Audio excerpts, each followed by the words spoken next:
Antibiotic resistance. Dum dum dum. So, let's talk about antibiotic resistance. What the heck is a space bug or a spice bug? What does that even mean? I'm not sure, but we're going to find out. So, firstly, let's talk about the difference between intrinsic and acquired resistance. So, intrinsic resistance is it intrinsically is resistant. So, from the start, it just doesn't work. So, an example of this would be not having the target protein, like not having a penicillin binding protein, or not having permeability, so like vanc can't get into gram-negative, so you'll never use vanc for gram-negative bugs. Another one would be cephalosporins and enterococcus. You're never going to use cephalosporins to treat enterococcus. And finally, the last example is aminoglycosides, or like gentamicin, are never going to be used for anaerobes because they just can't get in. Now, acquired, that's when you have a mutation, or you get a mutation in the DNA, or you acquire DNA and like an extra chromosome or chromosomal acquisition, and now you were susceptible, now you're not. So examples of these would be like conjugation, which is bacteria, the pili goes in, squirts its little DNA in there, and then you get it. Or transduction, which is when a virus inserts bacterial DNA into the bacteria.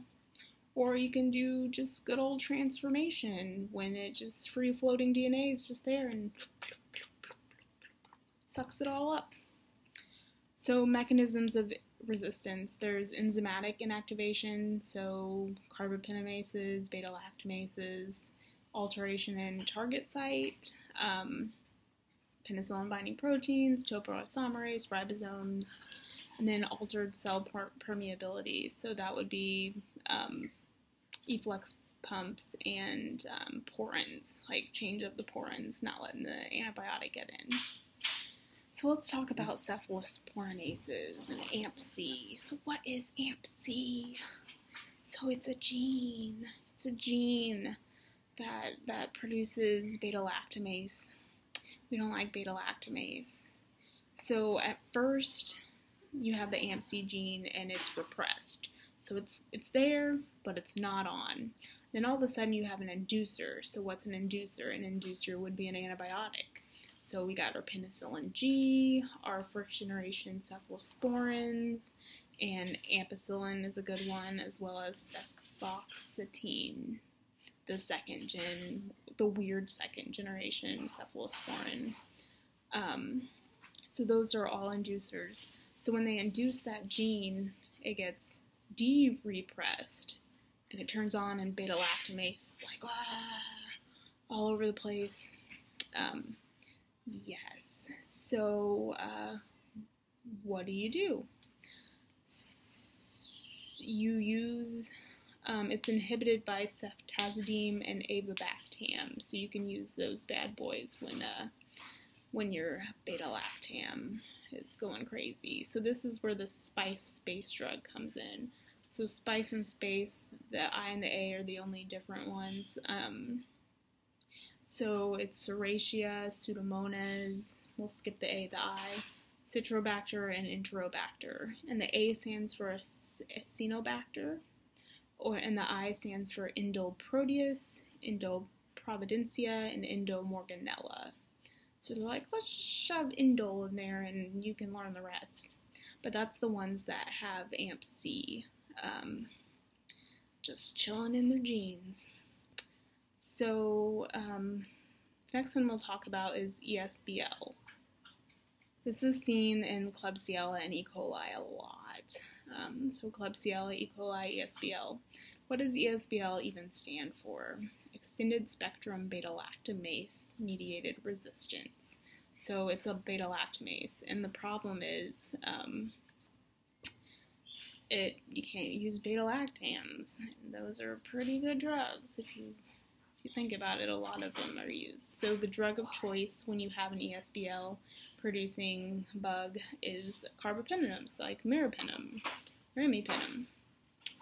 So the next one we'll talk about in enzymatic inactivation would be KPC, which is club pneumo carbapenemase, and it's inhibited by avibactam and verbobactam.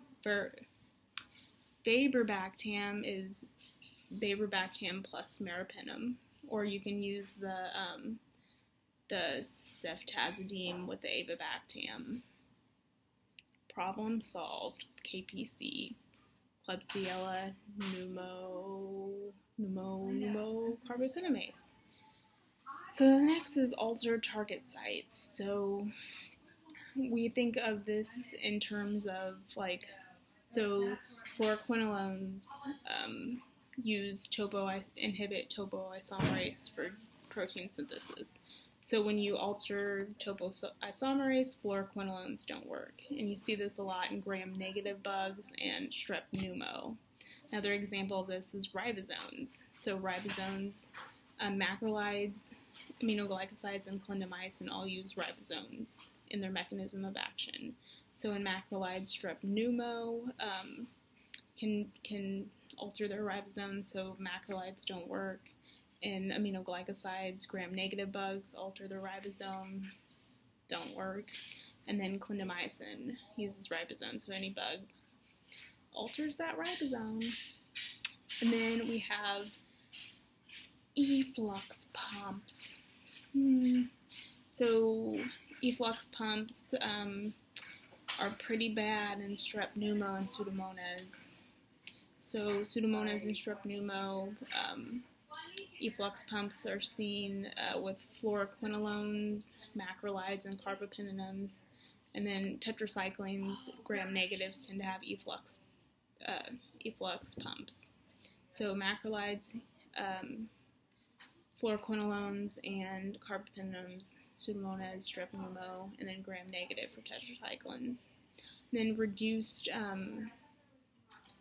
permeability into the cell, you can see that with penicillins, because they're poron, they use porins to get in. And you also see it in fluoroquinolones and carbapenems.